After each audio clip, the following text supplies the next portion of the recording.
I declare the council members' briefing session open at 6 p.m. Good evening, councillors, staff, ladies and gentlemen. This meeting today is being held on Wajak Noongar Budja, and I would like to acknowledge and pay my respects to elders past, present and future. I thank all past and present members of the community that have supported the city to better understand and value Noongar culture within the city of Wanneroo. Please note that the audio-visual proceedings of tonight's meeting will be live broadcast online with the exception of matters discussed behind closed doors. The broadcast of the proceedings of the meeting can be accessed live and on demand through the City of Wanneroo YouTube channel. Attendances are as per the record, and we have apologies from Councillor Coetzee and Councillor Figg this evening. Item 3, deputations. The rules of the deputations are: 1. Deputations are to be presented during the briefing session at item 3 in the order of business. 2. Deputations must relate to a report on the current briefing session agenda. 3. A deputation is not to exceed 3 speakers in number, and only those speakers may address the council members. 4. Speakers of a deputation will collectively have a maximum of up to 10 minutes, dependent on the number of deputations received, to address the council members unless an extension of time is granted. 5. A deputation is to be in the form of a statement, and no debate or discussion on the matter is to occur. 6. Questions from council members relating to the subject matter should be reserved until the administration has presented on the relevant report during the meeting. However, a point of clarification by a council member on a specific statement may be permitted. 7. There is an opportunity for public question time for members of the public at item 7 in the order of business. So the following deputations have been confirmed. We've got consideration of amendment number 209 to District Planning Scheme number 2 following advertising, and the speaker is Mr Oliver John Basson. Mr Basson, would you like to come and take the podium and just tell us the suburb you live in and your name, please? Good evening, Mayor Aitken, councillors, CEO Parker, city staff and members of the gallery. My name is Oliver Basson. I'm a senior planner at Planning Solutions. Planning Solutions has a GPO box in Perth City. I currently reside in Bibra Lake. Thank you for the opportunity to make a deputation in support of item 4.3, the consideration of scheme amendment number 209 to the city's district planning scheme number 2. I'll be quite brief because it's a relatively straightforward matter and the officer report provides a good explanation of what's occurred and what's proposed as part of the amendment. Planning Solutions acts on behalf of Endeavour Properties, the owner of the land parcels more commonly known as the Ashby Village. We thank the City for the opportunity to make a submission in relation to the scheme amendment, and we thank the City's officers for their consideration of our submission and our requested changes. We're entirely supportive of the officer recommendation within the council agenda and the modified scheme amendment as outlined clearly in attachment 10 of tonight's agenda. I'd be pleased to answer any questions later in the evening, but otherwise I would respectfully ask that council makes a resolution at next week's meeting consistent with the officer recommendation in front of you this evening. Thank you. Thank you, Mr Basson. We have a deputation from Mr Tony Warwick and it's on item 5.1. Mr Warwick, would you like to come to the podium, give us confirm your name and the suburb you live in? Thank you. Excuse me, Madam Mayor. I confirm my name is Tony Warwick, resident of Mindarie. I'd just like to make a very brief statement as I was unable to be here for the council meeting next week. I'd like to talk in relation to item 5.1, the revocation raised by Councillor Bedworth, and I applaud him for that. Thank you very much indeed, who is our ward member. In reading the information and having followed this process right from the very beginning, I was concerned, and I am concerned, that item 3 in the revocation notice talks to councillors having insufficient time to consider it fully in the manner that it was given. This item, the motion, the proposal has changed more times than a transformer, and now it's a large document and it needs very, very careful consideration. I was also very concerned from the last meeting on the 12th of December, and I did go back to check the live feed of the meeting, check it, where it appeared that Councillor Courtesy didn't have sufficient time to speak to the motion. So therefore, as a short statement, I'd like to support next week the revocation notice, and I applaud the councillor for putting it up. Thank you. Thank you. That is all our deputations for this evening. And item 4, reports. Any declarations of interest by council members, including the nature and extent of which the interests are to be made at the commencement of the item to which the interest relates. Declaration of interest forms are to be completed and handed to the Chief Executive Officer. And we go to planning and sustainability, and I hand that over to Mr Dixon and Mr Van Halenen. Thank you. Good evening, Mayor and elected members. There are 7 reports on tonight's agenda from the Planning and Sustainability Directorate. I would briefly like to introduce items 4.1 and 4.2. With regard to items 4.3 to 4.7, these relate to amendments to our district planning scheme to normalise and revoke old structure plans as part of our ongoing programme to simplify our planning framework, and we will be happy to answer questions on those reports. Mayor, if I then refer to item 4.1, this report is the annual review of developer contribution plan costs for East Wanneroo cells 1 to 9. The annual review has been out for public consultation, and we received 3 submissions covering a number of different issues. May you be appreciative that I'm thankful that I don't want to go through all of those issues. However, there are a couple of different issues that I'd like to explain to you in a bit of detail. The first is that we received objections to the lower residential values, where the annual review proposes a very small reduction in values from last year. We sought advice from our valuation panel, and they disagree with the objections that we've received and recommend council does not change the advertised valuations. The panel explained, and this is covered on page 3 of your report, that the Englobo land values have not experienced an increase, but that the increase in fully serviced and subdivided land is due to increases in raw materials and labour costs.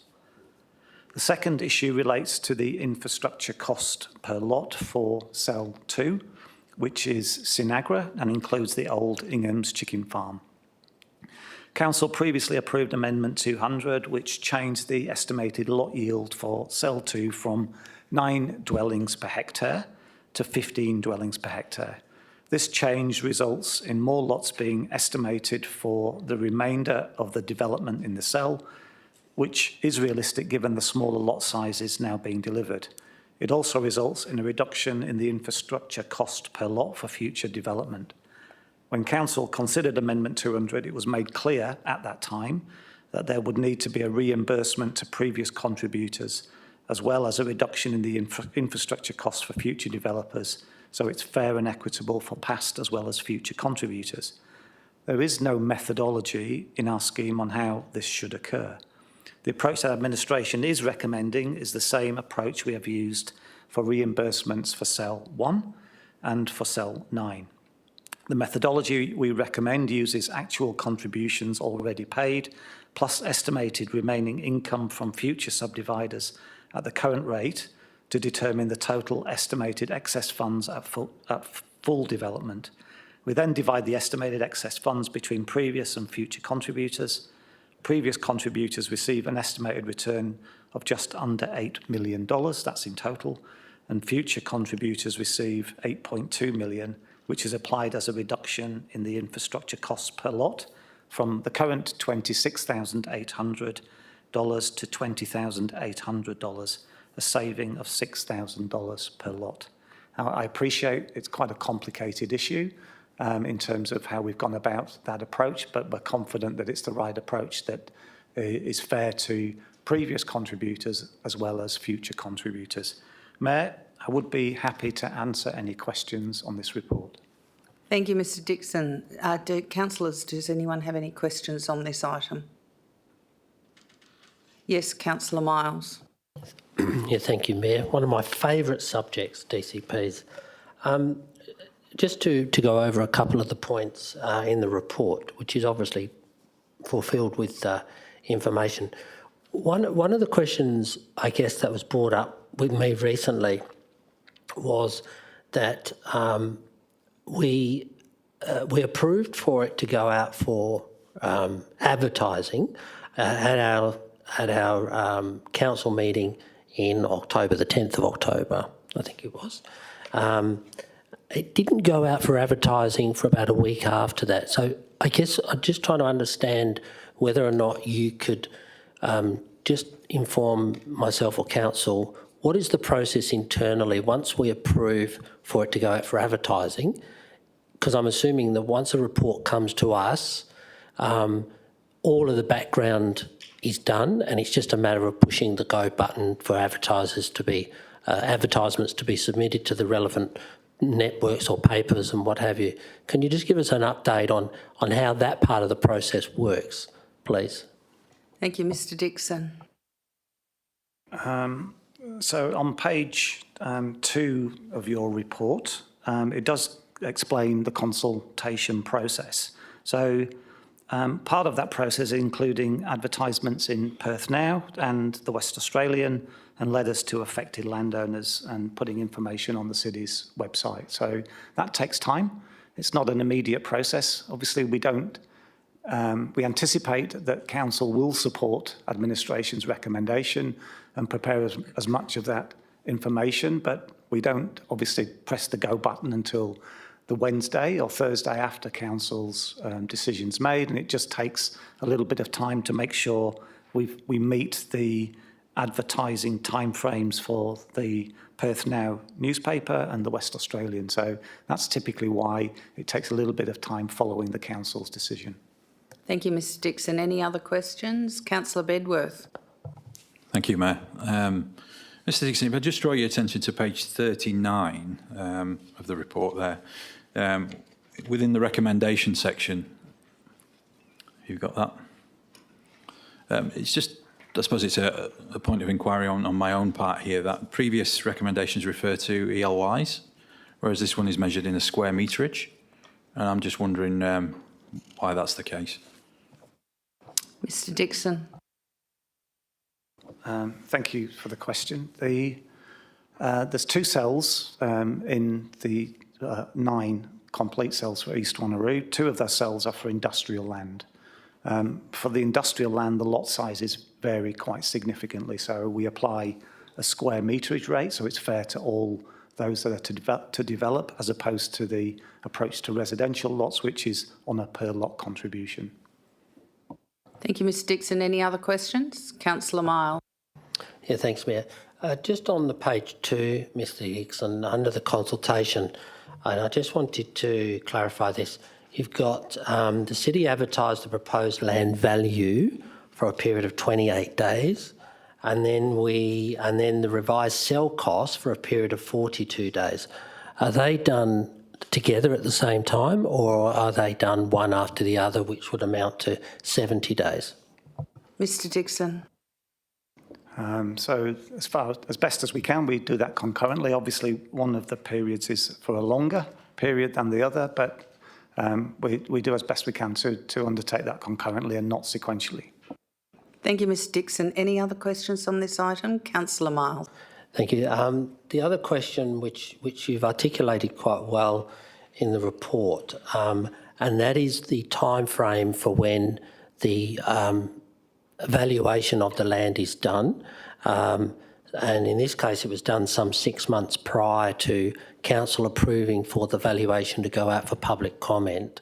Can that time frame be shortened, or are you confident in the panel being able to give you a 12-month sort of pricing structure? Mr Dixon. So in answer to both of those questions, no, the timeframe can't be shortened. I think we've outlined that on page 3 of the report as to the timeframe for the valuations and the need to go for public consultation, go through an audit process. So there's a reason why we request those valuations at that point in time. We do make it very clear to the valuers that we expect their valuation to anticipate any changes in the following 12 months. And also, just to reassure council that when we do receive comments on the valuation, we refer those back to the valuation panel, which in this case is McGee's and Brian Zukel, who are both experienced valuers within this area. So we rely on their advice and the responses that they provide to the comments that are received. Thank you, Mr Dixon. Any other questions on this item? Councillor Miles. Yes, thanks, Mayor. On page 4, you're under the submission that was presented, I think it was by LK planners, under the administration's response, it talks about the land needing to be acquired for the extension of the Nangara Road through to Windsor Road. And it just says that the city is currently undertaking discussions with those landowners. Can you update us where those discussions are and what is the stumbling block? Because obviously we're being told by our valuers the land is only worth X amount of dollars, but we're not able to acquire land at those rates that we've been advised we need to purchase at that rate. Mr Dixon.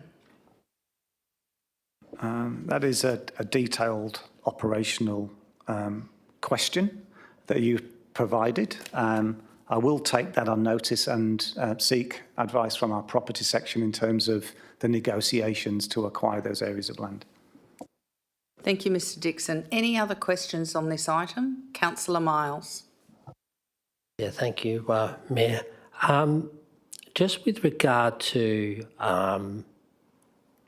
the evaluation on page 6, we've got one of the submission issue number 7, and I just wanted to go into your response, and this is, I think, to the lots next door. Now, we did Amendment 200 a little while ago to increase it from 9 lots to 15 lots for the pricing and lots per hectare. What is actually the real lot rate that's being achieved? Because the way I see it is if the developer's actually achieving greater than that 15 lots per hectare, the sale will obviously going to get far more money in there than it should again. So did we underdo the 15? What is the real lot rate that they're achieving? Mr Dixon. With regard to the development that's been completed in Cell 2 up to now, on average we've achieved 13 dwellings per hectare.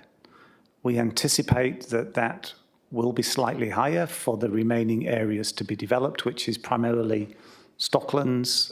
There's land owned by Quito or Banara Nurseries, and there's also the Servites land, which is still to be developed. Based on the structure plan and negotiations with the landowners, 15 dwellings we think is a reasonable estimate as to the number of dwellings per hectare that will be delivered for those future areas. Thank you, Mr Dixon. Councillor Miles, you have another question. I do. On page 13, and I'd just like to clarify this one, we've got the Cell 1 capital expenditure, and under there we've got outstanding historical POS, 61 Ashley Road. The city's already purchased that. I'm just wondering why it's still listed as an item of purchase. Mr Dixon.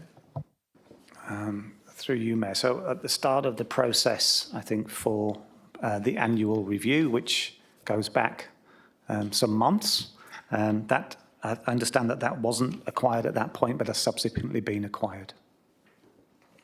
Thank you, Mr Dixon. Any other questions on this item? Thank you, Councillor Miles. Yeah, thank you. On page 17, on cell 2, we're indicating there that the outstanding works is outstanding for Dundebar Road, and administration have to acquire some land for that works. Is administration actually having any discussions with landowners to acquire that land? Mr Dixon. Through you, Mayor, I think that relates to acquiring land from the Servites, which is just that way, up the road from here. And we have had discussions with the Servites. I appreciate that the Servites are, at this point in time, looking to get their environmental clearing permits for that area of land. So once that's completed, we will continue those negotiations. Thank you, Mr Dixon. Any other questions, councillors? Councillor Miles. Yeah, just on the same page, Mr Dixon, on the outstanding POS, I noticed that we have to acquire quite a bit of POS from Vincent Road, Wanneroo Road, Griffiths Road. Now, some of that is to do with the Ingham site, which is obviously under the Stockland label at the moment, the Alari site. Have we had any talks with them to be able to acquire those public open spaces, which I think are along Wanneroo Road frontage, so we can start moving towards closing the cell down? Mr Dixon. Yes.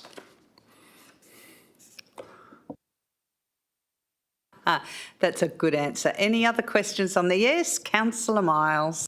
Yeah, thank you. On page 21, cell 3, capital expenditure plan, there are 5 lots of land got to be acquired, again, for the widening of Dundebar Road.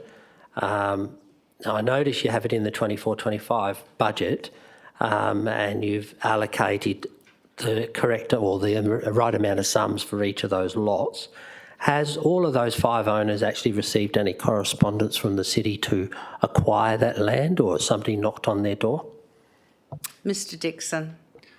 Again, that's a very detailed operational question. I'll take that on notice and provide a response to Councillor Miles in advance of next week's meeting. Thank you, Mr Dixon. Any other questions on this item? Yes, Councillor Miles. Yeah, thank you. Just on that same cell expenditure plan, it says outstanding capital works, and it's to do with the Dundebar Road carriageway. I think it's about it says 32, is that 32 million or 400,000? Has all those works been done, or have they yet to be done? Mr Dixon. Those works are still to be undertaken. So at the moment, my team's liaising with our Assets Directorate to look at the detailed design for the widening of Dundebar Road. Once we've got that detailed design, we'll be able to progress with confidence in terms of the areas of land for acquisition and the delivery of that section of road. Thank you, Mr Dixon. Any other questions? Councillor Miles. Yeah, thank you. On page 29, you've got the Cell 5 capital expenditure plan, and there's some outstanding POS acquisition on there. That's actually a school.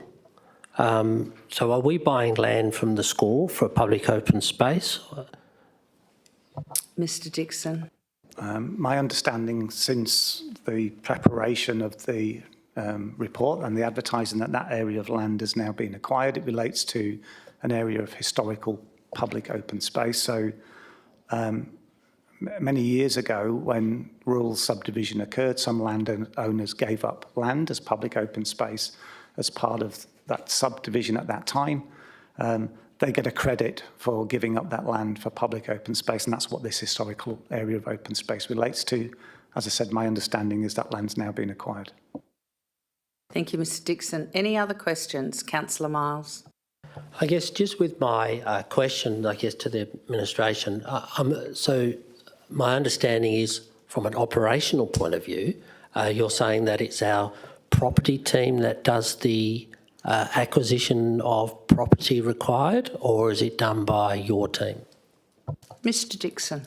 From an operational basis, we liaise with our property team and they actually undertake the acquisition. Thank you, Mr Dixon. Any other questions on this item? Okay, if that's all the questions on that item. Mr Dixon, did you want to speak to another item? Madam Mayor, I'm not sure now, but I will progress with item 4.2. So with regard to this item, it relates to Scheme Amendment 208, which introduces operational periods for East Wanneroo cells 1 to 9. State Planning Policy 3.6 on developer contributions requires the city to set out an anticipated lifespan or operational period for each of our DCPs by June of this year. Cells 1 to 9, which were prepared 20 plus years ago, do not have an operational time frame.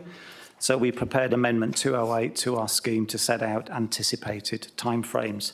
The amendment has been out for consultation and we did receive 4 submissions, 3 objecting and 1 in support. The main concerns relate to the proposed operational end dates and requests for them to be brought forward, particularly in relation to cells 4, 5, 6, 7 and 9. Mayor, in preparing the recommended operational periods, administration estimated the completion of capital works projects, which is mostly road construction and acquisition of land for either roads or public open space. Because of our experience in dealing with land acquisition and road construction, we added a contingency period because we know these processes do not always go as planned. If an operational period is too short and cell works are not completed by the closure date, we will need to initiate a further scheme amendment to extend the period. Scheme amendments are resource and time consuming. They require a report to council, public consultation, assessment of submissions and a further report to council, modifications often required by the Commission and final approval for the Minister for Planning. This can often take between 18 months and 2 years. It is unnecessary work for administration and council in the context of these operational periods.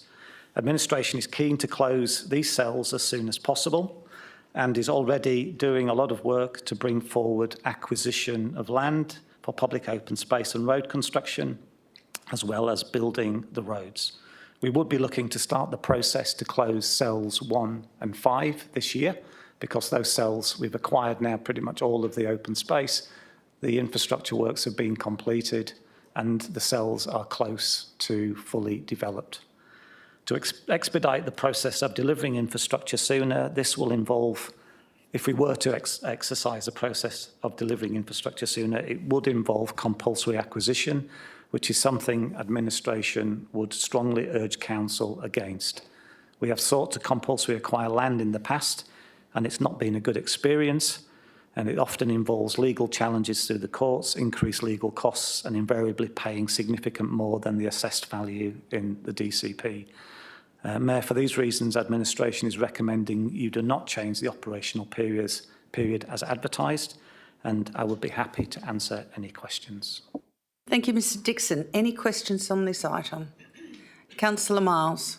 Yeah, thanks, Mayor. Just on page 69, Mr Dixon, under your response to issue 5, which was an objection from LK Advisory, but I just wanted to ask why, I guess it's the state government that's failing to I guess, liaise with the city over what it wants to do with the Whitfords Avenue, Nangara Road alignment. Is there any update on that? Because in your report, you're sort of just saying, well, it's out of our hands, but is there a way that we can try and trigger this to happen sooner? Because I just don't think it's suitable that we've got roads going into industrial areas that aren't effective because of this alignment. And I think in the report you're indicating, and that's obviously through our Director of Infrastructure, that main roads might be coming up with a different design for that intersection as opposed to putting traffic lights in or a roundabout. Mr Dixon. Through you, Mayor. So the city, I think, has made numerous representations to the state to prioritise funding for this project over a number of years. The latest, as it indicates on page 69 of your report, we did receive information from Main Roads in October last year that they are currently finalising extensive traffic modelling and early constraint mapping work, and that they're intending to contact us, I would imagine, very soon. I'm not sure if the Director of Assets has got a further update, but we're anticipating that they contact administration to outline the findings that they've undertaken. As I mentioned, administration has proactively worked to try and get the state government to deliver this key piece of infrastructure, which will assist in the further development of the Wangara industrial estate. Thank you, Mr Dixon. Any other questions on this item? Councillor Bedworth. Thank you, Mayor. Just one question from me, Mr Dixon. Page 67, in issue number 2 from Mr Peter and Lynette, and forgive any mispronunciation, Nassau. The opening gambit states that once the subdivision of the cell has reached 90% completion, and then it goes on to explain that that should be a trigger point, essentially, for starting the wind-up. And I'm just wondering, what's the administration's take on 90% being a trigger point for winding up certain cells? Mr Dixon. Through you, Mayor. So I think administration's position, I think, is the key trigger point, is all of the land that's required for infrastructure and all of the infrastructure has been completed, certainly the major pieces of infrastructure. That de-risks the whole development of the cell for the city. And that then, I think, is a key point for us to consider closing out cells. So we've achieved that for cells 1 and 5, and that's why we're now going to be recommending to council in this year that we start the process to wind or close down those cells. Thank you, Mr Dixon. Any other questions? Yes, Councillor Wright. Thank you, Mayor. Just on page 68, I believe LK Advisory submitted in regards to cell 4, in regards to the POS acquisition for lot 10 Kemp Street. Obviously, that particular acquisition doesn't affect any infrastructure delivery other than the POS. Is there any other mechanisms of dealing with this other than a DCP? Mr Dixon. Mechanisms to acquire the public open space? No, in regards to, I guess, achieving the same outcome but without using it through a DCP. Mr Dixon. Not in the context of cells 1 to 9, which have been running for 20 plus years, and this cell is close to finalisation, like cells 1 and 5. So if you were looking at a new area, like the future urbanisation of East Wanneroo, we could look at different mechanisms for that area in terms of alternatives to a DCP. But in the context of something like this, which is 95% developed, most of the land has been acquired, I can't think of an alternative mechanism.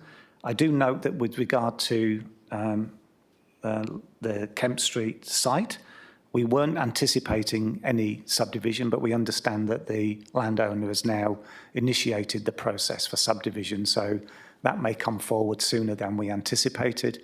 And if then, once we've acquired all the land for cell 4 and completed complex negotiations on other land that council's aware of, we could be in a process to start the closure of that cell also.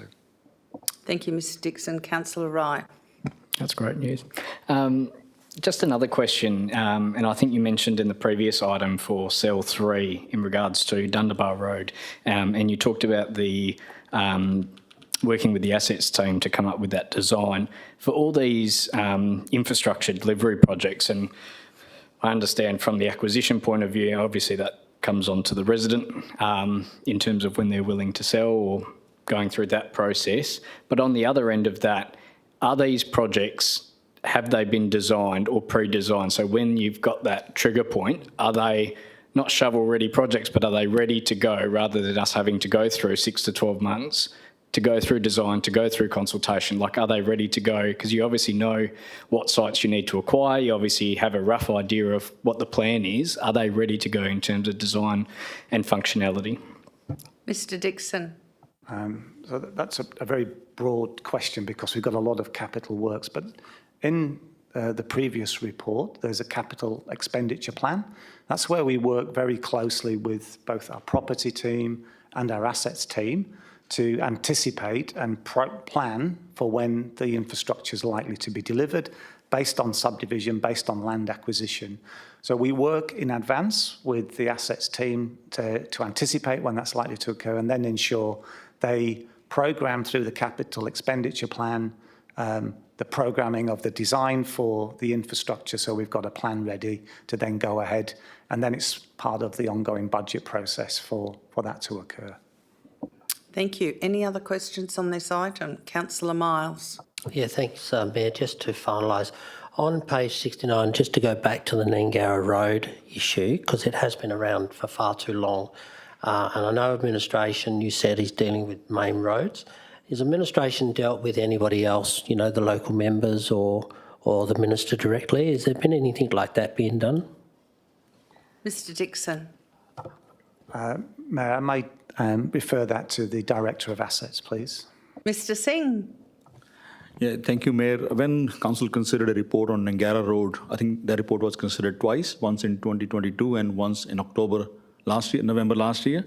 Both times there was a resolution from Council to write to State Government, the Minister for Transport. That was done, and we did receive a response pretty much similar to what's in the report, that Main Roads is looking at the traffic modelling and finding an appropriate solution. And Main Roads also advised at the time that they will be looking at developing a business case to seek funding in the forward budgets, but they haven't given us any timeframes. Thank you, Mr Singh. Any other questions on this item? If there are no more questions on this item, Mr Dixon, do you want to speak to any other item in your planning and sustainability section? No, Mayor, but Mr Bowring would be very happy to answer questions on the other 5 items on the agenda from our Directorate. I love your work, Mr Bowring. Okay, so we go to item 4.3. Councillors, do we have any questions on item 4.3? If there are no questions on 4.3, we go to 4.4. Any questions on 4.4? No questions on 4.4. We go to 4.5. Any questions on 4.5, councillors? And we now go to 4.6. Any questions, councillors, on item 4.6?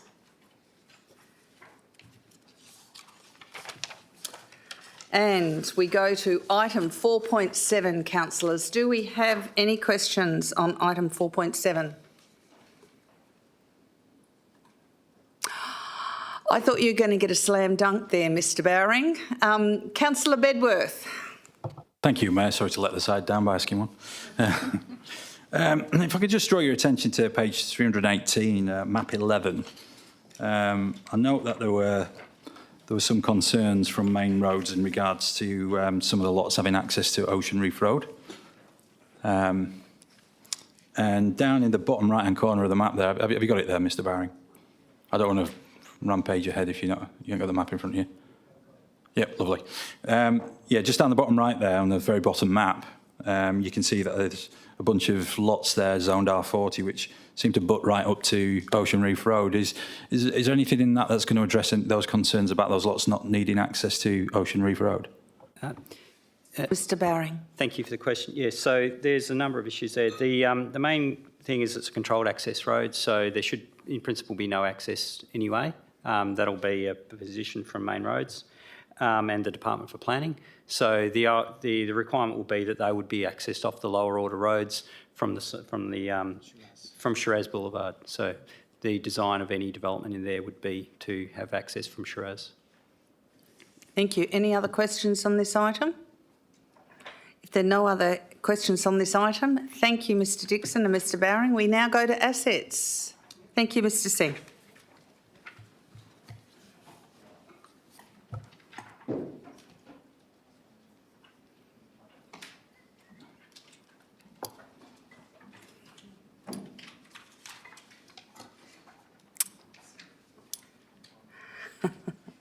Mr Singh, would you like to speak to any items this evening in your directorate? Thank you, Mayor. We got 5 items on the agenda from SS Directorate. 3 of these items, 410, 411, and 412, have previously been discussed at the project working group and the service review group. So I'm not intending to present any of those items. Just in regard to item 4.8, I would like to point out there is an error on page 341 under financial implications. The month and the year saying March 23, it should be saying May 24. And also the attachment which we provided in the report is an A4 size. So we have provided for your viewing an A3 copy in your folders this evening, and next week's agenda will make sure it is an A3 copy. I'll be happy to respond to any questions you may have. Thank you, Mr Singh. Councillor Parker, would you like to ask a question? Not a question, just could I flag an amendment to the recommendation for next week, please? No problem. I'd also like to have a declaration of interest, which I'll declare next week. Councillor Bedworth, would you like to ask a question on this item? Yeah, thank you, Mayor. First of all, I need to make a declaration that in regards to item 4.8, I disclose that as a consequence of my employment with Main Roads, there may be perception that my impartiality on this matter may be affected. I declare that I will consider this matter on its merits and vote accordingly. And I just have one question, if that's okay, Mayor. Thank you, Mr Bedworth. You've got a question to ask? Yes. Go ahead, Councillor Bedworth. Yeah, just in regards to the, and forgive me, Councillor Parker, if this is part and parcel of your amendment for next week, but the crux of the matter is that you'd be requesting a guard controlled crossing from Waypole. Now, given that it's well known that crossing guards are very difficult to source and to have them on point, would a zebra crossing or some other form of pedestrian priority crossing be a better option under these circumstances? Mr Singh. Yeah, thank you, Mayor. We did look at that one. That particular site doesn't meet the warrants of Main Roads requirements for installation of zebra crossing at that site. Thank you, Mr Singh. Any other questions on this item? There are no other questions on this item. Mr Singh, did you want to speak to item 4.9? No, thank you, Mayor. This is a tender report. We'll be happy to respond to any questions if council members have any. Okay, councillors, do you have any questions on item 4.9? No. Any questions on item 4.10? Councillor Miles. My questions are to you with regard to the confidential item, Mayor.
So, councillors, do we have any questions on item 4.10 of the report, substantial, that's not confidential? Councillor Miles. Yeah, my question is just to the funding sources on page 352, the actual report proper. So we've actually got it listed at $68 million in there. Plus, we've agreed at our recent council meeting, I think it was December, to list an additional funding of $10 million, obviously in the 25-26 Capital Works program. Mr Singh, do you believe that the quantity surveyor has given us a pretty good accurate number on delivering this project for $78 million? Mr Singh. Yeah, and thank you, Mayor. As outlined in December report, we presented a number of options. The option which was approved while considering that item was costed at that $78 million value by the quantity surveyor. Any other question on the report? If there are no other questions on the report, Councillor Nguyen. Sorry, just on top, following on from that question, are you expecting that estimate to change, whether to increase or decrease or not in the future? Mr Singh. Thank you, Mayor. Look, that information is based on, this estimate is based on the information available to the quantity surveyor and to us based on the concepts. So as the designs develop, if the market conditions change, that could change, but that's the best available information in December indicates that estimate. Do you have a further comment, Mr Singh? Yeah. Thank you, Mayor. I've just been advised we're expecting the updated cost estimates at 15% design stage. So we should be receiving that at the end of this month. Thank you, Mr Singh. Any other questions? Councillor Wright. Thank you, Mayor. I've just got one question on this item in regards to the contingency budget. How much have we currently budgeted for contingency for this project? Yes. Refer that to Mr. Ford. Thank you. Sorry, currently in the estimates, we've got contingencies for design contingency, construction contingency, and also a contingency for escalation to tender because the pricing's continued to increase. I think currently in there it's about 7.4 million in total. Thank you. Any other questions? If there are no other questions on this item, we go to item 4.11, the Alkimos Aquatic and Recreation Centre Business Plan. Councillors, do we have any questions on this item? Councillor Bedworth. Thank you, Mayor. If I can just direct you to page 374 in the financial section of the plan. In the notes part, bullet point number 3 states that the financial model assumes that the ARC is directly managed by the city. Has any modelling been done with the assumption that it's going to be managed by an external party? Mr Singh.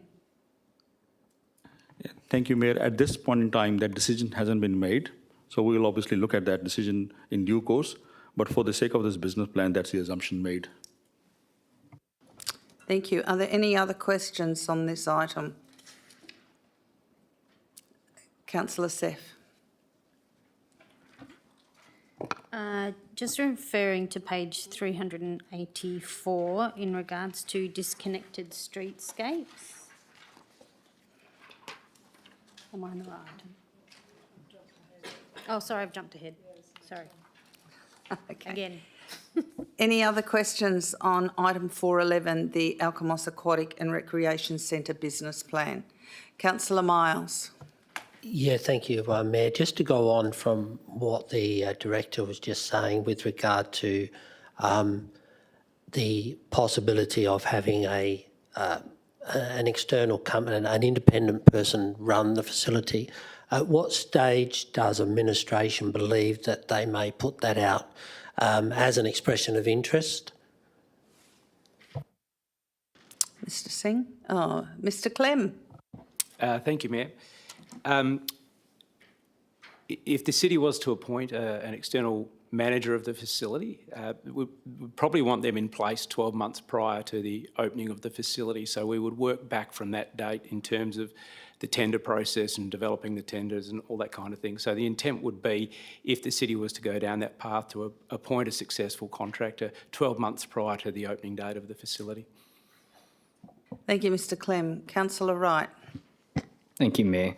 Just in regards to the financial modelling for the project in the business case, is this modelled on the minimal level of service that the facility will provide, or is it had modelled to factor in things like the 24/7 gym, and those type of other factors that could bring in additional revenue? Mr Singh. Yeah, thank you, Mayor. 24/7 is now a standard practice, and that has been modelled in this one. Thank you. Any other questions on this business case? If there are no other questions on this item, we now go to item 4.12, which is the service review to manage and maintain our streetscapes report. Do we have any questions on that item? Thank you, Mr Chittleberg. Councillor Miles. I wasn't sure if the administration wanted to make any comments first. Mayor? Oh, did you want to speak to it? I thought you'd finished No, I'm speaking. not introducing the report. I was going to introduce Mr. Chattelborough and Mr. Coetzee.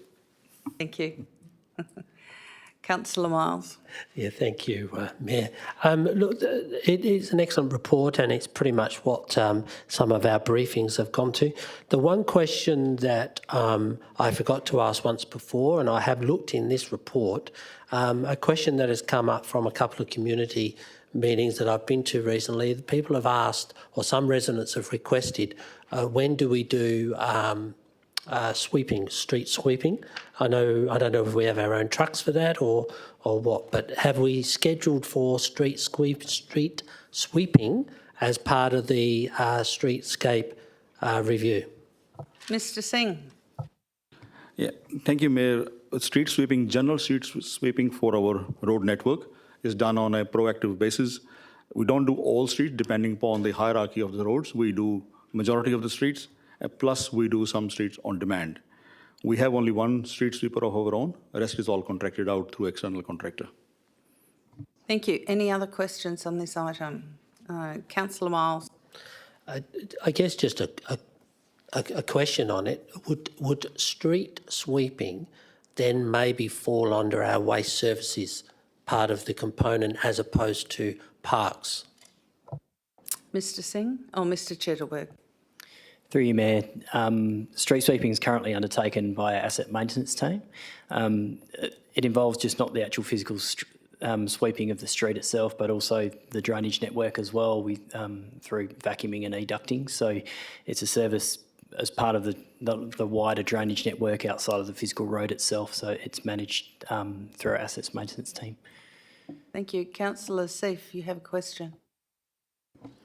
Thank you, Mayor. On page 384, and in regards to the disconnected verges, my question is, does it require additional resource to maintain disconnected verges as opposed to connected ones? And if so, has administration considered a special area rate? Mr Chittleberg. Through you, Mayor, we haven't considered a special area rate as part of the service review. The reason we identified disconnected verges and connected verges was to really differentiate between the responsibilities of the adjacent property owner in accordance with our local law, with what their responsibilities are to maintain the verge.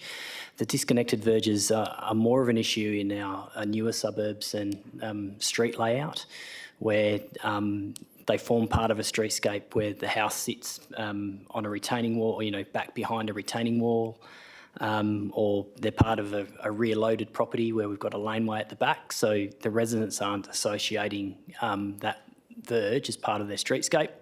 They become the forgotten areas, and as we identified and discussed in November at the Service Review Working Group, we've mapped all of those now, and we will pick those up through our streetscape. From a cost implication point of view, We've estimated that it's going to be around the $750,000 mark. However, the improvements to the overall streetscape to actually manage those areas, is a vast improvement. And if you look back to, the goals of the service review to improve the overall streetscape, they form an integral part of that. Thank you. Any other questions on this item? Councillor Herry. Thank you, Mayor. Just a quick one from me. Same as Councillor Miles, this was absolutely awesome. It's great to have it come through so we can actually now send it out to the masses, which is great. Just on page 400, I picked up that you've put in here that the customer relations team can now access these maps to enhance customer experience by having up-to-date access. I'm assuming this means that if a resident then rings through and goes, oh, when's my next cycle come through, or they have an issue, the customer service team can actually get straight onto that. Mr Cheddleberg. Through you, Mayor. As part of the recommendation 2 is the implementation plan. We will include that in the implementation plan to roll out across the organisation. That is the overall goal, so we can make the customer experience a lot better and a lot more straightforward rather than being passed around the organisation. But that will form part of the implementation plan over the next 3 years. Thank you. Councillor Smith. Thank you, Mayor. I have a couple of questions for Impact. On page 402, it talks about previously that rotations were inconsistent. Could you elaborate a little bit on why that was, please? Mr Cheddleberg. Through you, Mayor. We undertake streetscape maintenance across the city over about 8 or 9 contracts. Because they all expire at different times and they're in different geographical locations, we did pick up some anomalies and room for improvement in regards to those rotations for certain areas. So we've identified where they were, and for those consistency, or from a consistency point of view, we've aligned all of those now through the service frequencies. Really, it was just a matter of identifying them through contracts that had commenced at different times across different geographical areas. Thank you. Councillor Smith, you have another question? Thank you. On page 398, it refers to the parks and sporting grounds expense median at being $199 in other areas, and Wanneroo is approximately $93. With the increase that's recommended for us to take, could I have it on notice that a new estimate per resident is worked out for us, please? Mr Cheddleberg. Through you, Mayor, we will look to do that. I will note, though, that the data that we've got through through various data to get this figure also incorporates parks and sporting grounds. So we couldn't extract any data specifically for sports for streetscapes alone. Thank you. Any other questions? Oh, Councillor Smith. Thank you. Could you please explain how the reoccurring scheduled citywide program to routinely address unkempt verges will run if we're wanting to reduce reactive responses to people calling up about unkempt verges? I'm just wondering how we're going to keep track of those ones and then how they're scheduled, if that makes sense. Mr Cheddleberg. Through you, Mayor. Through the implementation plan, a large component of that is community education. So we will do a community education plan and the comms associated with that in regards to what the responsibilities are for the landowner in regards to maintaining their verge. Our local law is quite clear in what the responsibilities of the landowner is and what the responsibilities of the city is. So we will continue to engage with the communities or our community and also developers in regards to our newer suburbs and estates to educate our residents. Notably, we will still need to go out and manage any sightline or obstructions within the road reserve, which we have to do under the local law, but we will look to reduce that over time through that community education. Thank you, Mr Cheddleberg. Councillor Wright. Thank you, Mayor. I was just following on Councillor Herridge's point in regards to residents accessing that information about the schedule. Is it possible for a suggestion over the 3 years to maybe embed that into the intra-maps program that we have, where people can check what week their bins are getting picked up, but they can also check other information on their property in terms of maybe when their next maintenance will come along the street, when their next trimmings are going to happen. So at least we're empowering the resident to find that information more aligned with our customer first strategy. Mr Chettleberg. Through you, Mayor, yes, we can certainly look at doing that. If we look at our waste services, we identify when greens pickets are bulk collections and bin pickup days. It's data now we've got readily available that we can include. Thank you. Any other questions? Councillor Huntley. Thank you, Mayor. My question is, we were looking at a verge beautification program, so residents could actually look after their own verges, and we were going to give them some advice on basically water-wise planting, etc. Has that progressed anywhere? Because I don't see it in here. Mr Chettleberg. Through you, Mayor. Verge beautification didn't form part of the scope for the service review. However, there are discussions across administration through various service units at the moment aligned to the Water Corp's Waterwise program and certainly with our place team in regards to actioning some of those objectives to look at verge beautification and how we can engage with our community. Thank you. Councillor Huntley. Yeah, just as a follow-up of that, how are we, if residents want to look after their own verges, but they're actually on the performer for actually having their verges done by the council, how are we going to stop their verges being mowed through with all their plants on it if they decide to look after their own verges? How are they going to let the council know? Do you have any idea yet? Mr Chettleberg.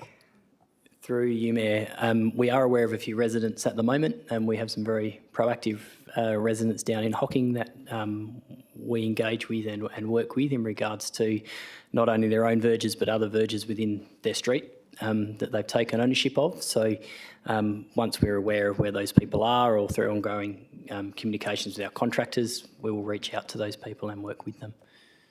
Thank you. Councillor Huntley.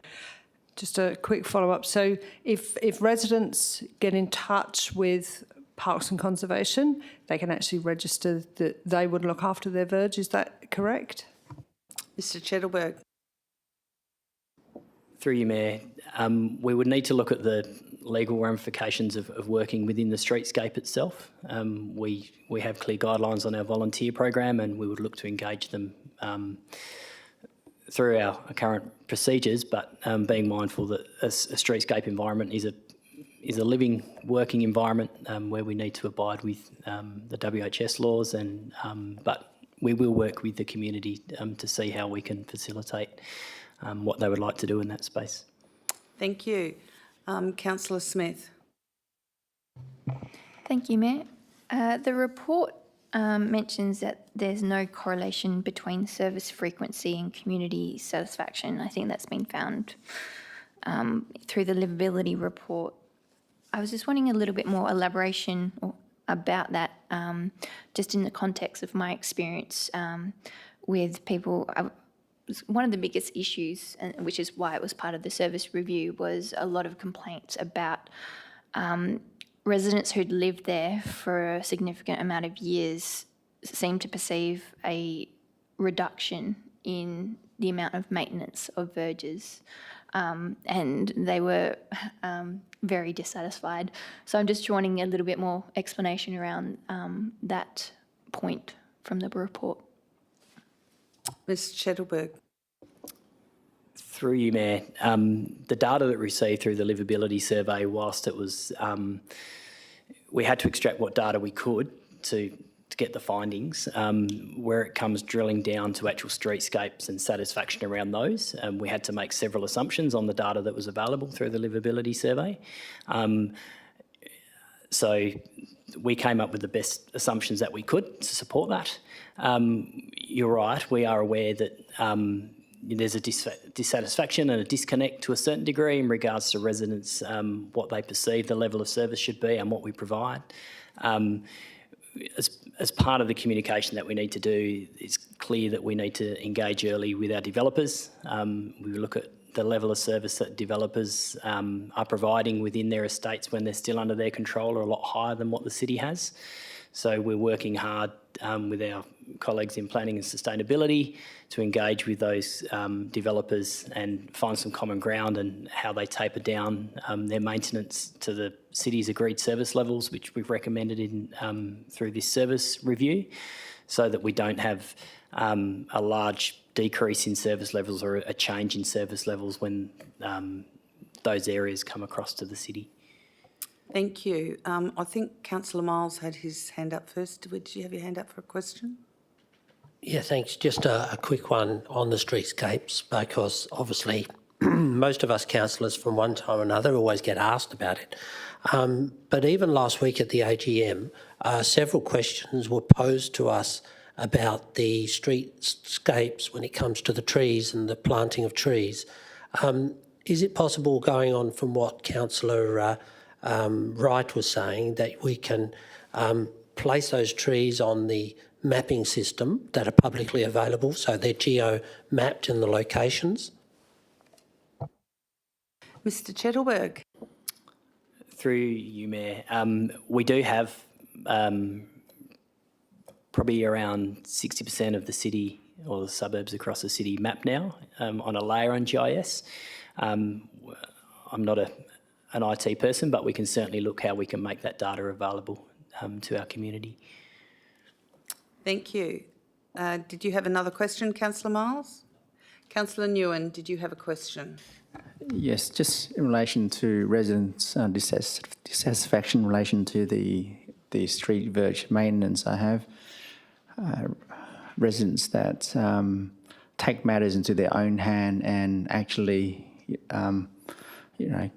clear the verge, water the verge to make sure it's grown back again. Now, is there any, options available that we could consider as an incentive for those residents that put in the effort and the cost of helping maintain the city's verges? Mr Chettleberg. Through you, Mayor, it doesn't form part of the scope of the service review. However, Councillor Huntley's question a little bit earlier in regards to verge beautification, they really go hand in hand. So it's certainly something that administration is looking at in regards to verges and people taking ownership of them, really promoting water-wise principles. There are incentives and subsidies through Watercorp that administration is looking at the moment, how we can best offer that service to our residents.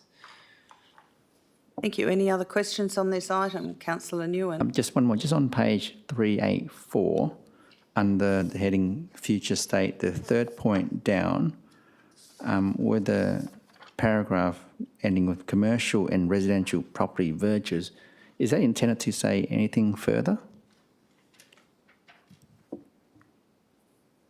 Through you, Mayor, there is a formatting error there and it will be amended for next week's report to Ordinary Council. Thank you. Any other questions on this item? If there are no other questions on this item, we now go to community in place. Thank you. Mayor, before I hand over to Mr. Clem, just on I sent an email out later this afternoon. There could be a potential for another report added to the agenda for SS Directorate next week. We are waiting a confirmation from Main Roads on a variation request for funding. If that comes through, the report will be included in the agenda papers. Thank you, Mr Singh.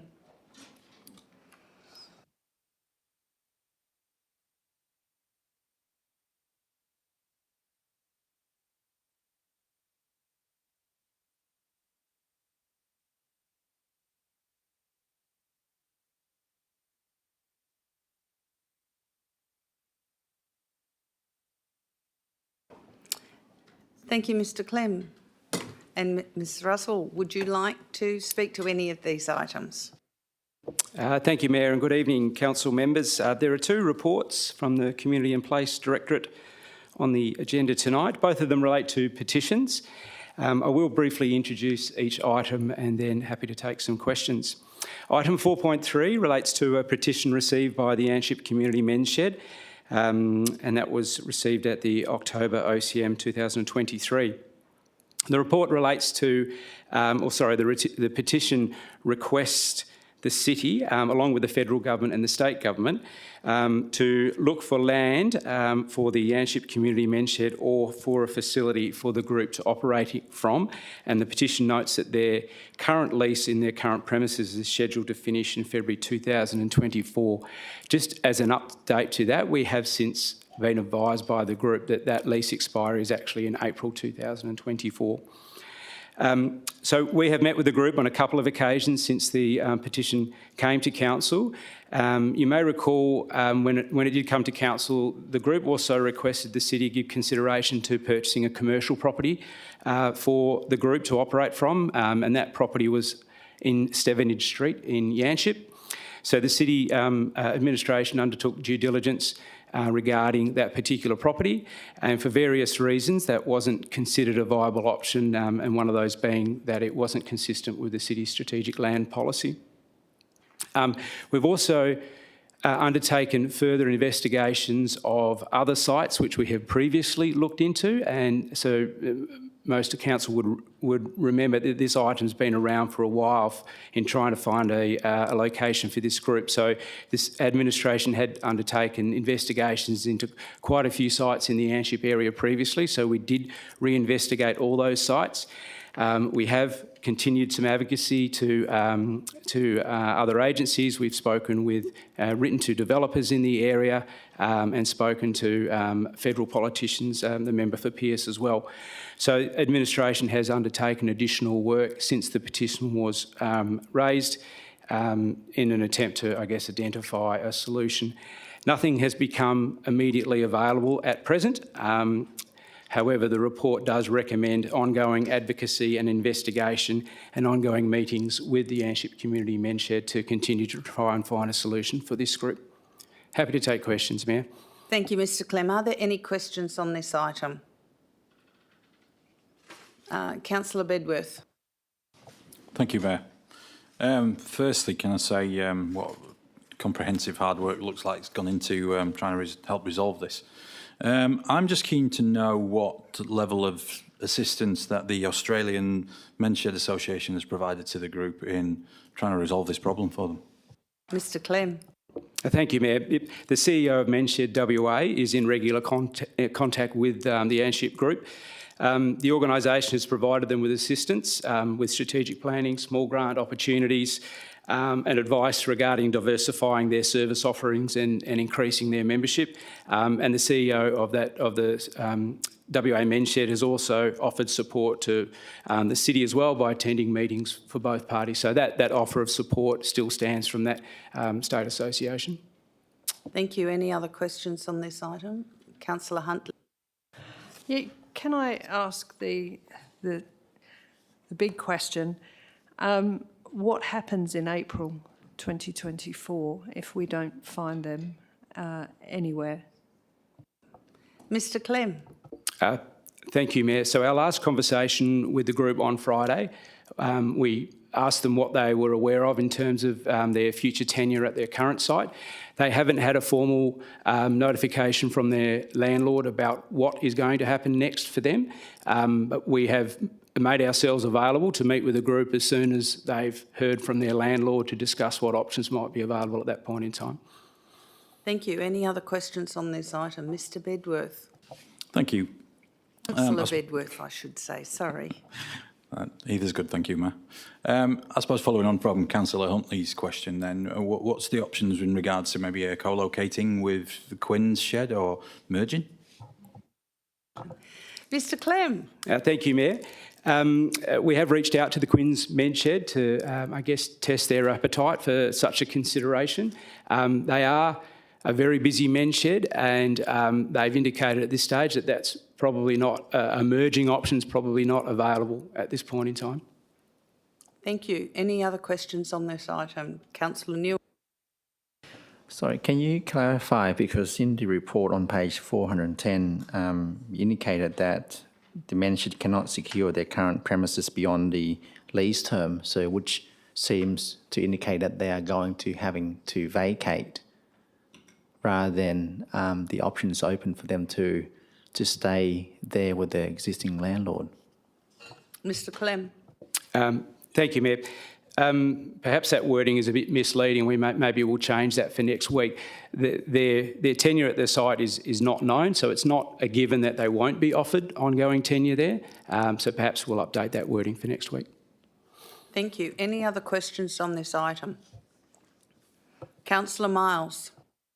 Yeah, thanks, Mayor. And yes, I know it's been a long road for the Yanship men's shed, and they've tried everything possible to themselves, and I know the city has, to try and locate them on a site that the city currently owns up there. And I know there are some options because I've been looking at options for them, and I know the city can obviously facilitate that, which I'll speak to you tomorrow, Mr Clem. But in one of the, and I noticed you just said to Councillor Nguyen that you might reword that paragraph about in the event that the Yanship Menship cannot secure their current premises, the city has offered to assist them in an interim with an interim arrangement of storing the sea containers, subject to them insuring those sea containers on council property. If the club's sort of going to the stage where they're almost at a stage where they have nowhere to go, would we not be generous enough just to allow them to store them without having to go through the issue of public liability insurance? Mr Clem. I might take that one on notice, Councillor Miles, and get some advice on that. I think our previous advice is that because they are, the items that they have are their property, that they would need to maintain insurance on those items themselves. But I will check that and I will clarify that for you next week or prior to next week's meeting. Thank you. Any other questions on this item? Councillor Miles. And just finally, on page 413, you've got the 3 recommendations there.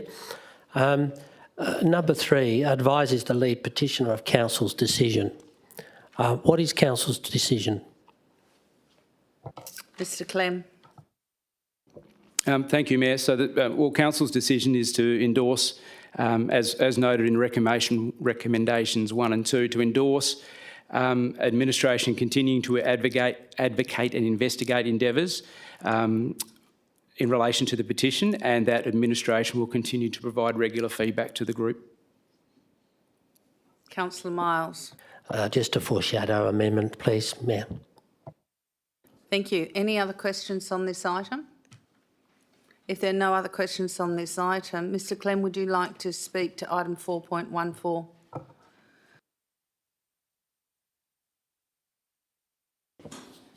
Thank you, Mayor. Yes, I'll briefly introduce this item. So 4.14 relates to a petition from a resident to requesting a enclosed park area to exercise pets at Kingsbridge Park in Butler, and that petition was received by Council in November 2023.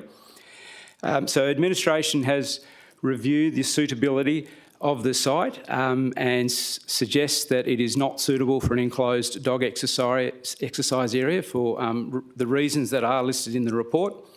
The report also notes that administration currently has a project that we are working on, and that project is looking to establish an additional enclosed dog exercise area in the city's northern suburbs. And currently we're in the process of assessing spaces to identify a suitable location that meets the requirements for dogs, for dog owners and for local residents. So that work at the moment is ongoing. Thank you, Mayor. Happy to take questions. Councillor Parker. No questions. I just want to foreshadow a slight amendment for next week's meeting. Thanks. Councillor Wright. Thank you, Mayor. I'm just interested on page 415, it mentions the Heath Park enclosed small dog area, which is approximately 1,800 square metres, and the comment from administration is considered too small to be an effective area. Was that originally planned in the original area for Eglinton in terms of specifically a dog area as an enclosed area? Mr Clem. I think I'll take that one on notice, Councillor Wright. It was installed by the developer, but I'll need to take that one notice in regards to the original plans. Councillor Wright. Thank you. The only reason why I ask is because obviously from the area requested from the residents, which is just about 3,300 metres, which is obviously a little bit, what's the wording? A little bit bigger than what the Heath Park site is. In regards to any other identified sites, because obviously we've put in an amount in the budget in the future 3 or 4 years for a enclosed dog site. Is there any other suitable locations that have been identified, even though it may be smaller than the suggested size that administration is recommending? Mr Clem. So that site investigation is ongoing at the moment. I think we've identified 12 possible sites, but they're going through various analysis in terms of their suitability.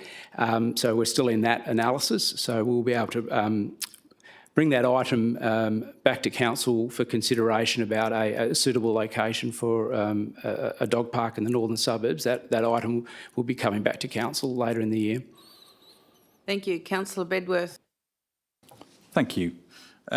Just in regards to the area of land that's been highlighted in this section, are there any other plans for it in the future? Mr Clem. Through you, Mayor. Not to my knowledge, Councillor Bedworth. Councillor Berry. Thank you, Mayor. Given that the site in Eglinton was done by the developer and it is deemed as too small, will we be closing that as a dog park when we find 8,000 odd square metres in the northern suburbs that matches the other dog parks within Wanneroo? Thank you. Mr Clem. Thank you, Mayor. There are no plans to close it at this stage. Any other questions? Councillor Huntley. Thank you, Madam Mayor. There's a big drainage area next to what we're classing as the dog park area. If you include that drainage area, is there an issue with that drainage? If we put enough trees in there, surely that will suck up any of the water. I can't see that drainage area would actually fill up like it does in Tapping, say. Could that not be included as part of the dog park? Mr Singh. Thank you, Mayor. That drainage area is a sump site, which is designed for a certain catchment and certain capacity. So until you fill that up and find alternative drainage, it can't be used for this purpose. Thank you. Any other questions? Councillor Huntley. On these drainage sites, a lot of the time they don't fill up. It shouldn't be for us to fill them, but to keep them as drainage sites. But still, we could surely start to use these drainage sites as areas where you could perhaps exercise dogs. Well, if they're a little bit flooded, it doesn't matter. You don't exercise that day, but they won't be flooded for too long. Is it sort of now that no one is allowed to go into these drainage sites anymore? Mr Singh. Thank you, Mayor. As I said earlier, designed for a certain volume of water potentially which can get in there. Depending upon the rainfalls, it could happen every 1 in 10 years, 1 in 5 years. There's certain requirements to design those sumps to those design requirements. So these sumps are designed to suit that purpose. For this to be then become a level ground for it to be used for other purposes, we need to consider several factors: how the design has been undertaken, where the pipes are coming, what depth they're coming, how the water is going to get out. Sumps are generally designed to be placed at the lowest spot in the catchment. So they're the lowest point in the area. Thank you, Mr Singh. Any Councillor Huntley. Thank you, Madam Mayor. Mr Singh, you say that they've been designed to obviously cope with those 1 in 5, 1 in 10 year rainfalls. However, I'm not talking about levelling it off. A dog park doesn't need to be level. A dog park, dogs will run up and down a hill, no problem at all. So we actually leave the drainage site as it is. We just plant trees into it, and it could become like a reserve. But it is for drainage, and ultimately, I think the public would know that. But why on earth don't we utilise these spaces now? That's a huge area. One rainfall in 5 or 10 years would prevent this from being a dog park. I think the public could take that on the nose. I think that was supposed to be a question, Councillor Huntley, and I think we're moving a little bit sideways at the moment because we're talking about that area. Councillor Wright, do you want to speak to this item? Thank you. I won't speak to it, but I'll ask a question. Yes, you may ask a question because this is question time. Thank you, Mayor. Just in regards to this, is administration's concern around the physical site, or is it around the usability and usage of the particular size? Because obviously, if we were to have more dog parks around the city of a smaller size, so you're not having a concentration of people come, is that something administration has considered, or is it a matter of this is the standard size and this is what all dog parks need to be within the city? Mr Clem. Thank you, Mayor. Administration hasn't, I guess, considered a standard size for a dog park, but what we do have is 2 current dog parks which are around that 7,000 to 8,000 square metre size. They do allow for the small dog area and the other dog area, pathways, mulching, different use areas, and all of those, I guess, elements in that design make it a more effective dog park in terms of the behaviour of the dogs and the management of the dogs, and ultimately the positive outcomes for both the dogs and the dog owners.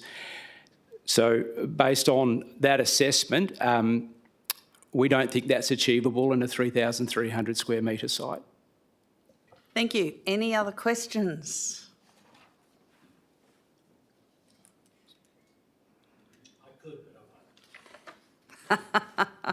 Okay. Thank you, Mr Clem and Mr Stallwitz. We now go to corporate strategy and performance. Thank you, Ms Jennings.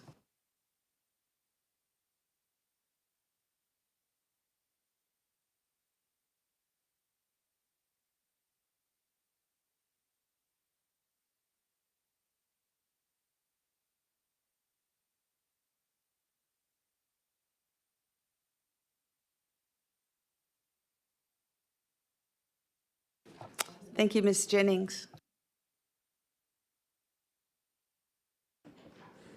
Thank you, Mayor and councillors. There are 6 reports in this section, so most of them are financial, and we do have in item 420 a reappointment of some council committees, etc., and we will be sending a form out in the pack on Friday. So if you're wondering about the nomination process, that'll be received on Friday. But I'm happy to take questions on all of them, Mayor. Thank you. Councillors, do I have any questions on item 415? If I had, Councillor Nguyen, do you have a question on item 415? Question on just on page 435. That's the investment summary.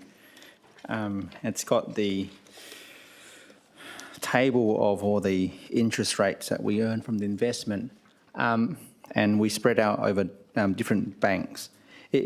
Some as low as 4.7% and as high as 5.6%. Or is there a reason why we don't move all of the investment to the highest earning percent to one bank rather than spread them out at different terms? Ms Jennings. Thank you, Mayor. There's quite detailed regulations in place for crediting and interests and where you can put things. So what I can do is find all of that detail and pass it on to the councillors just to remind them. But it's quite, you've got to spread a certain amount over certain banks and different levels of rating, etc. So I'll just pull out all of that information. Thank you. I won't put it in the report, but I'll pass it around. Thanks. Thank you. Any other questions on item 4.15? There are no other questions on item 4.15. Councillors, 4.16. Councillor Miles. Yeah, thank you, Mayor. Just a couple of questions, although, depending on the answer, there could actually be an extra question. My question is, and I'm just getting to the right page, it talks about, here we go, page 444, note 5, it says a favourable variance of 135k is mainly due to higher recoup of bond monies related to land developments. I'm just trying to understand, are bond monies, are you talking about bond monies that we don't give back, or bond monies that we've retained because a developer hasn't fulfilled what the bond was about? Ms Jennings. Thank you. Oh, actually, I have someone who knows the answer in Director Planning, please. Mr Dixon. Thank you, and through you, Mayor. So we're undertaking an exercise at the moment with historical bonds. So there's a lot of bonds that the city's had for a significant period of time, and we're going through a process of investigating whether the works have been completed and who completed the works. Some of that involves works that the city's undertaken on behalf of a developer that's provided the bond, so we recoup the money back into our funds and reserves. So that's what it relates to. It's that historical process that we've undertaken and we're still going through. Thank you. Any other questions on this item? Councillor Miles. Yeah, thanks, Mayor. Page 456, Director Jennings. And this regarding PMQ projects and where they're at on their delivery timetable. And I note with interest that we are still yet to be able to deliver some projects, mainly because of state government services like Western Power and the like. Can we get a better update on why some of these projects are being held up? If I can point out to the Two Rocks Road Yanship upgrade street lighting, which is finance code 004400, that's been hanging around for quite some time, and it says here that the start is supposed to be started in January of 2024. We're now in February, midway through. Ms Jennings. Thank you, Mayor. I think the Director of Assets has an answer for this one. Mr Singh. Yeah, thank you, Mayor. Yes, as Councillor Miles pointed out, this is a project, a black spot project in our budget for the last couple of years.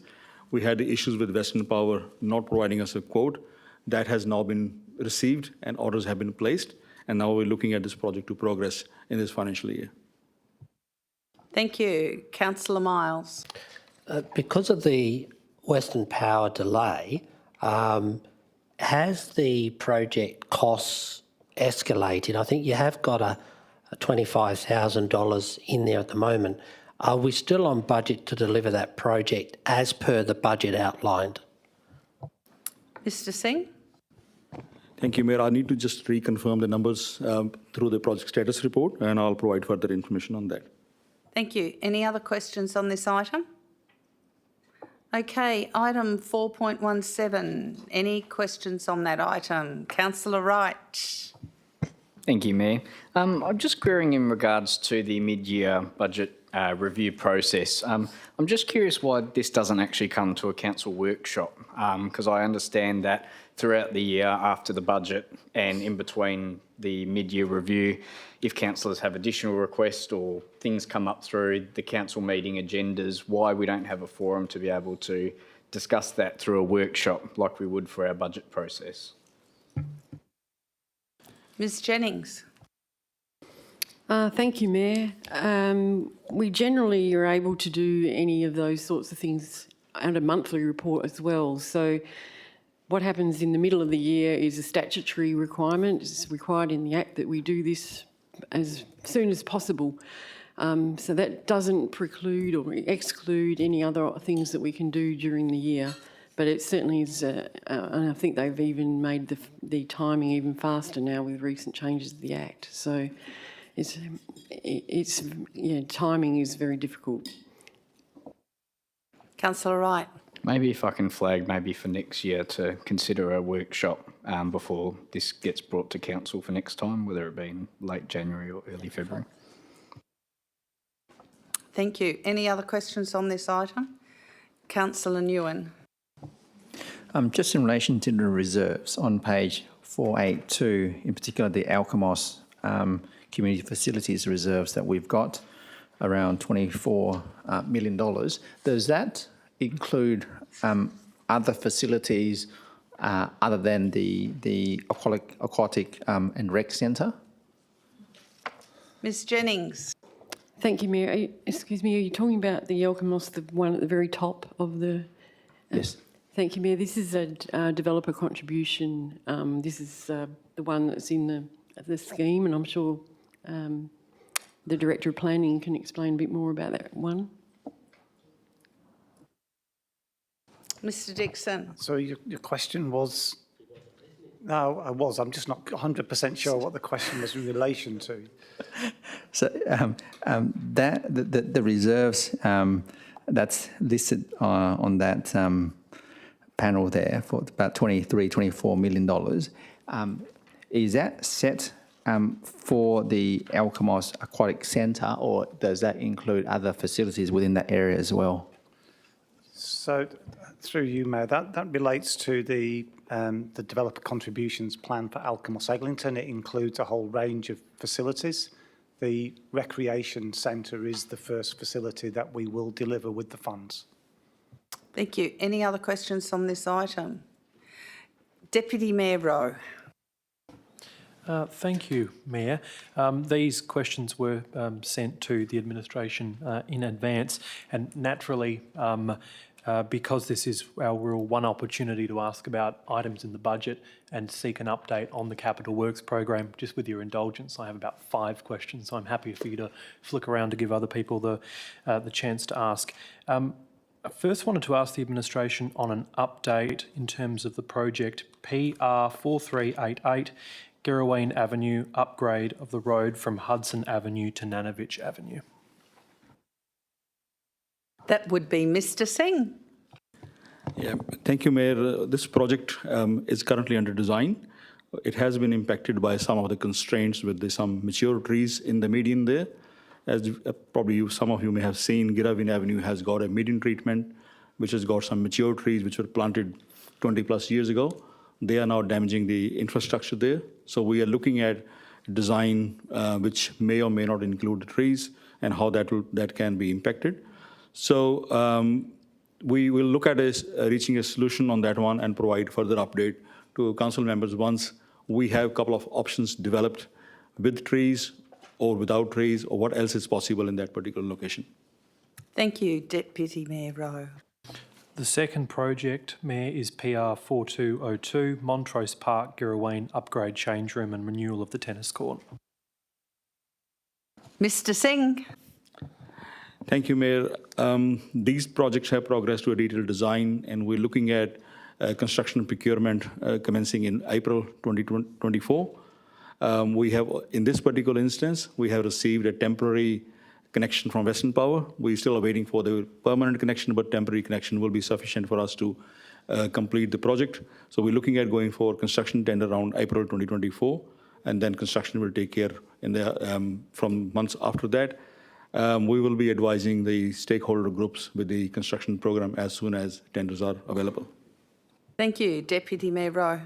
The third one, Mayor, is PR 4433, Azalea Street, Alexander Heights, upgrade of the traffic treatments. Mr Singh. Thank you, Mayor. We need to appoint an external consultant to design this particular project. Our internal resources are committed to other projects. So we're looking at awarding the design contract next month.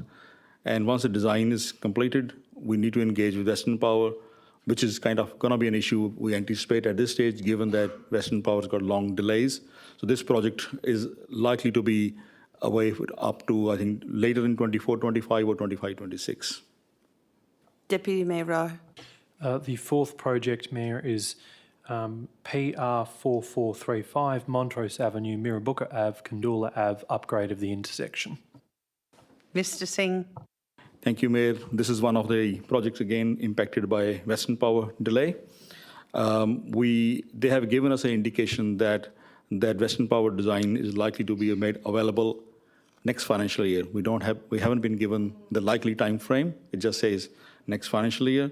And it probably Western Power has started to send some designs now. We have received designs for obviously Two Rocks, Alexander Drive, and I think those two, and a temporary connection for Montrose. So we are starting to see they are flowing through now.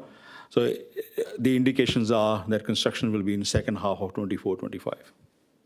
Mr Singh, can I ask you, would it be possible to document every single project in the City of Wanneroo that has been delayed by Western Power and the time of delay and the prospect of finishing?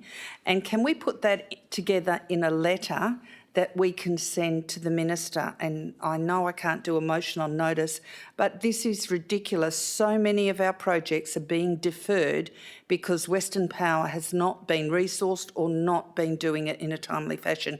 Is that possible? Thank you, Mayor. We have that information. We have been compiling that information for each project level, when the first contact was made, what the indications are, when the design is likely to be received.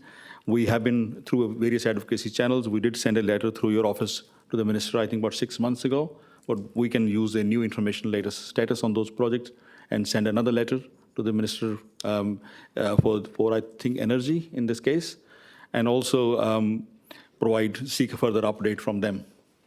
Yes, I think so. And I think absolutely every project in the City of Wanneroo in a whole heap of data there so that they can see everyone and transparently know what is being delayed here because of their inability to resource what we need here at the City of Wanneroo. Thank you. Deputy Mayor Rowe. The fifth and second last question, Mayor, is around Girraween Avenue and Marangaroo Drive intersection. I know Mr Singh is quite well aware of some of the constraints, so is it possible to seek a public update on that item as well?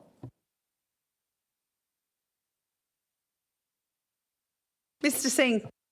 Thank you, Mayor. That particular project is a black spot project, which included the design concept was for the construction of a roundabout, and we did commence the land acquisition process to acquire some land from Education Department on the southeast corner. That was agreed, but the issue we have experienced is there are two significant underground services which require significant financial outlay and also significant time delays. So what we are looking at is to consider if there an alternative traffic treatment can be implemented at that particular location. We are in advanced conversation with Main Roads WAC if those alternative treatments can be considered and approved. As soon as we receive that one, we will then be going back and seeking to vary the scope of that particular black spot project from a roundabout to an alternative treatment, which will require less civil works, which means less of service disruptions.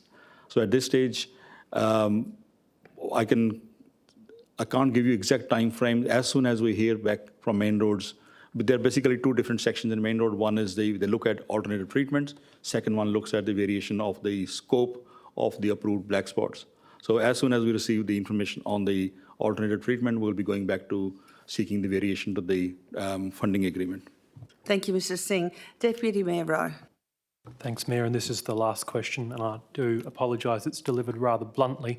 Those projects were selected because they were the only 5 projects in the South Ward that totalled over $100,000 in capital investment. So can I confirm with the administration that despite those 5 projects being listed in the annual budget, none of them will actually be delivered in this financial year? Mr Singh. Thank you, Mayor. I think projects which Deputy Mayor Rowe has listed, they are in pipeline. They won't be fully completed this financial year. Councillor Wright. Thank you, Mayor. I know Director Singh elaborated on advocacy efforts in regards to third-party delays. Has this matter gone through the North Metro Zone and then escalated through to the State Council for Walga? From my understanding, I don't believe any advocacy has been done on that side. I understand City of Joondalup and City of Stirling are also probably having some issues in terms of being growth councils around third-party completion for projects and capital work programs. Mr Singh? Yes, thank you, Mayor. Volga is aware of that one. My understanding is at the next State Council meeting, Volga is having an advocacy position on delays with, experienced by local authorities with Western Power. Thank you. Any other questions? Councillor Herridge and then Councillor C. Thank you, Mayor. Got two questions. Page 462 and 463, I think, references the same. It's got here Alexander Drive, sorry to say the same thing again, but there's funds or an invoice here for 790,000. Can you explain to me what that actually is for?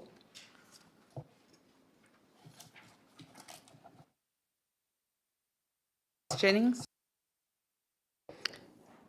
Thank you, Mayor. So page 462 and... Bottom of 463, I'm assuming it references the same.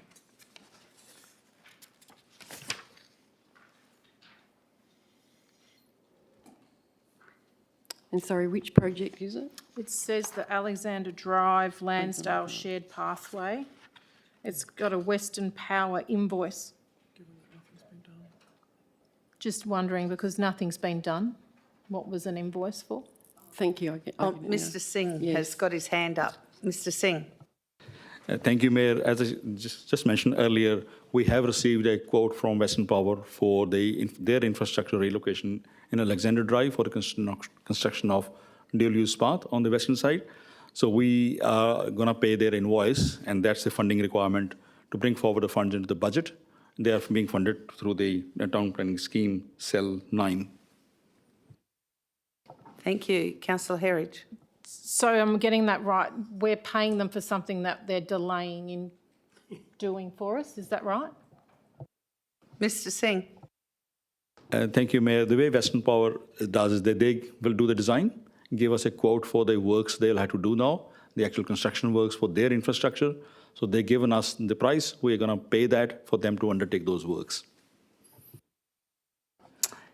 Councillor Herridge. Thank you. Just one more. I won't stay on that one. I know I do that a lot. Page 471. Sorry, this is something else I've brought up in the past. Wangara's CCTV.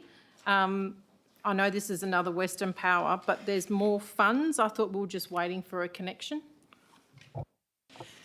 Mr Singh.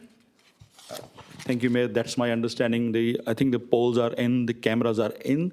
We're just waiting for the final activation on that one. Thank you. Councillor Seif. Thank you, Mayor. Just going back to the Black Spot project on Girraween Ave and Wanneroo, can administration guarantee that if you create a variation of scope due to those groundworks, that it will be equally as safe? Mr Singh. Thank you, Mayor. The way we view the intersections is to improve the level of service. And if the black spots primarily mean there have been crashes, so the treatment has to address that particular issue at that particular intersection. So the alternative treatment potentially could be doing different civil works or could be traffic signals. So we're looking at those options which can treat the issue we have at that intersection. Thank you. Any other questions on this item? Councillor Miles. Yep, thank you, Mayor. Just to go back to, I was down there because on page 460, Director Jennings, 9 utility charges, which are up a little bit, significantly. 2 questions. First one is telephone costs have increased quite substantially. Is that because of contracts that we've renewed and the contracts have gone up, or is it just a floating monthly fee that we pay for those services? Ms Jennings. Thank you. This is up to December, so we haven't changed at this point, but I'd have to check. It must be just overall that's added up to 100,000 across all the telephone connections that we have. So I'll find out if there's any more detail to it. Thank you. Councillor Miles. Yeah, and just the other question I note, and obviously this is always going to be happening, I think, with the energy costs rising again, in our expenses. Can administration look at using a piece of land that they own on Old Yanship Road and invest in its own solar farm to sell the energy so we can start alleviating some of the costs? We're spending $10 million on energy over the year. That would actually buy a solar farm on that site. Can administration have a look at doing that to offset our energy costs in the future? Ms Jennings. Thank you, Mayor. Certainly we have looked at solar before and solar farms, etc., and there's an energy precinct at Neerabup. I'll find out whether there's any further work that the team are undertaking as part of that work, and I'll let councillors know. Thank you. Thank you. Any other questions on this item? If there are no other questions on this item, we go to item 4.18, warrant of payments to the 31st of November. Any questions on that item? If there are no questions on that item, we go to item 4.19, warrant of payments to the 31st of December. If there are no questions on that item, we go to the reappointment. Well, we've already discussed that, and that'll be voted on next week. So we now go to the Chief Executive Office, and we go to item 4.21, Strategic Risk Register Update, and I believe Ms Coles will be speaking to this item. No, you can do it from up here. Okay, thank you. So this report is in relation to the biannual review of the Strategic Risk Register. So the Audit and Risk Committee review in accordance with their terms of reference and make recommendations to Council in relation to the Strategic Risk Register. There's 11 strategic risks monitored by the Audit and Risk Committee, all with medium or low risk profiles, which fits within Council's Goal 7. So just one thing to note in the report, that the City's risk management framework is currently under review, and the outcomes of that review will be reported to the Audit and Risk Committee as part of the next biannual review. And if there's any questions. Thank you. Councillors, do we have any questions to this item? Councillor Wright. Thank you, Mayor. I did have a question. I know Ms Cole has already replied to an email that I sent to her, maybe just to share that around to the council. Is there any formal criteria when it comes to risk management in terms of when council gets notified or when that gets elevated to a council level? And if not, is there a policy or something that could be added to? Ms Coles. Thank you for the question and through you, Mayor. Is that in relation to the risks or in relation to legal proceedings? Councillor Wright. Both. Both, okay. So in relation to the risks, so all the strategic risks are referred through to the Audit and Risk Committee. And in relation to the corporate risks and operational risks, we only refer through the any risks that are rated high for the committee to review and provide response to, but the executive and CEO have oversight of all the registers. In relation to the legal proceedings, so legal proceedings, anything litigated against the organisation, if that goes above the medium to low level of risk, and that's assessed against the risk assessment criteria that's adopted by council for risk, then if they're medium or low, they wouldn't come to council. They would be dealt with by the administration. But anything, again, that goes above that medium level or the finance level, we would bring that to the Audit Risk Committee and then through to council if necessary. But we also do, if there are any legal proceedings that are potentially have community interest or community impact. So if there's a medium or low level matter that's litigated and goes to court, we do inform councillors of those matters so that you're across it if you are asked any questions in the community, if people are looking at court lists or if there are news articles. Thank you. Any questions on this? Councillor Miles. Yeah, thanks, Mayor. Just to go on from that, Ms Cole,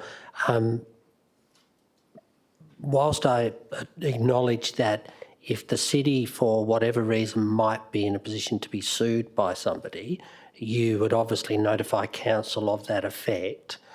But if there's something in some process within administration that's heading to a legal position, would you not then determine that that should be a notification to council? Ms Coles? Thank you for the question through you, Mayor. If the matter was deemed to be above that level of risk that we've been we can manage within the administration within the goal 7 that has been set by council, then we wouldn't. But certainly, if it's going to go over that into that higher bracket, then that would be reported through as part of part of the legal proceedings report to the committee. Thank you. Any other questions on this item? If there are no questions on this item, we go to item 5, motions on notice. The first motion on notice, which is actually published in the briefing agenda, is motion 5.1, motion to revoke Council Resolution CS06-12-23. Do I have any questions on this item? Councillor Wright. Thank you, Mayor. I know we did have a deputation in the audience earlier this evening. I just want to question in regards to the revocation motion. Is the revocation motion to repeal the whole item, or is it specifically to allow council members to talk? Ms Coles. The report is in relation to the revocation itself, so it's not in relation to the item that was discussed previously. It is just to discuss and decide on whether there's merit in the revocation. Councillor Wright. So in saying that then, if council was to revoke that decision, it means that would undo the previous council decision that happened in December, and the item would not be dealt with further in any direction. Is that correct? Ms Coles. It would revoke the decision, and then council would have to decide as to what the next steps were in relation to that matter. Any other questions on the revocation motion? Councillor Bedworth. Thank you, Mayor. It's not a question as such. Page 658, I'd just like to point out a typo. 12th of December 2024, it should be 23.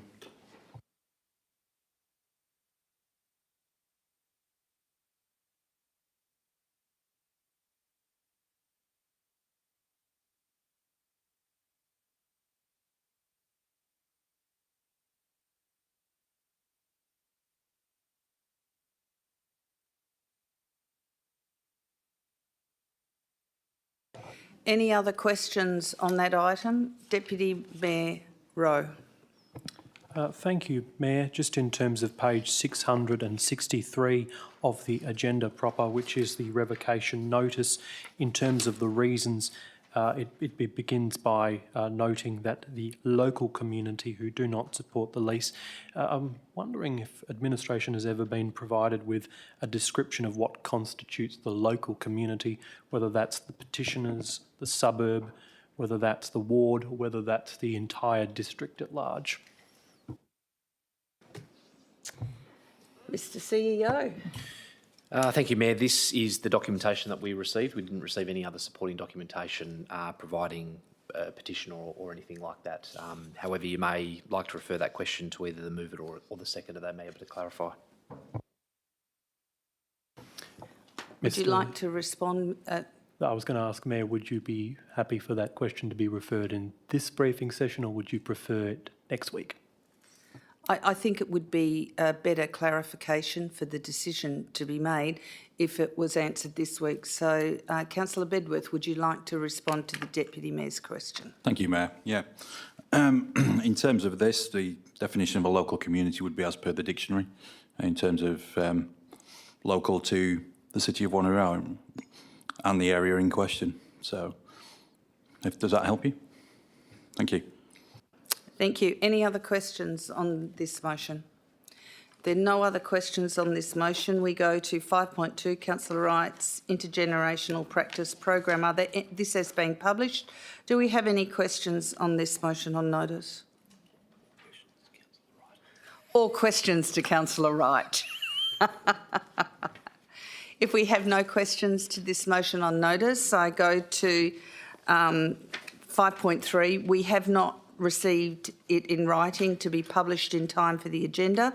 It's from Councillor Berry, and it's electors' meeting to be live streamed with electronic participation of electors. Then we have motion on notice 5.3 from Councillor Berry, changes to council members' recognition of service policy. And once again, we have not received the motion on notice in time for it to be published in the agenda.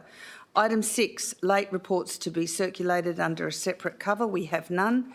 Item 7, public question time. Well, the public question gallery looks very, empty.